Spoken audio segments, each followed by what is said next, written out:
तो चलिए शुरू करते हैं। सर कोई गाना या कोई शेर वगैरह सुना दे अपनी क्रश के लिए। अच्छा, मेरी क्रश के लिए गाना तो नहीं आता, पर मेरा ये जो छोटा भाई है आपको गाना सुनाएगा अच्छा सा। अच्छा, इशारों इशारों में दिल लेने वाले।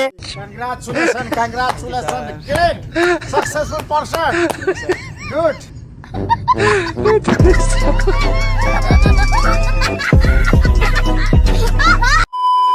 बता ये हुनर तूने सीखा कहाँ से, निगाहों निगाहों में जादू चलाना मेरी जान सीखा है तुमने जहाँ से। सुकून का नाम सुना है? हाय हाय।